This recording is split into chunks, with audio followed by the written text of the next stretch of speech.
How to ollie for beginners. I myself am a beginner. I just think it'll help beginners more if they're learning from a beginner. Not saying you shouldn't learn from pros, but I don't know, yeah. I feel like beginners can relate more. I think what really helps some people, including me, is watching it in slow motion, so here's one. And here's a couple more that I did.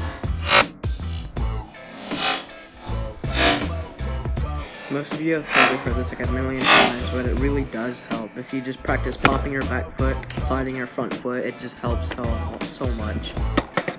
Now don't do this, but what I did is I would always do these weird things. I would always didn't know how to have my feet, so I would just try different ways. I'd have it like really weird, like have it too high up by the bolt. I have my back foot hanging off the tail. But eventually I found the right sweet spot, I think is the best spot, is to have your front foot just slightly angled behind the bolts, kind of just slightly angled up and to the left, and your back foot also slightly kind of up and to the right, and bring it back down into the pocket of the tail, and then, yeah. And make sure you're not leaning too far forward, back, or down.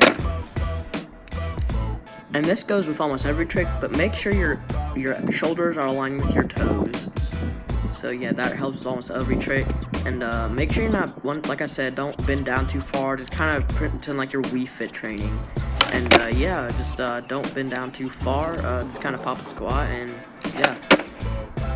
And I know my ollies aren't too good, but like I said, this is for beginners, so they aren't going to be too crazy. Make sure not to flip too much, or not enough, and have fun.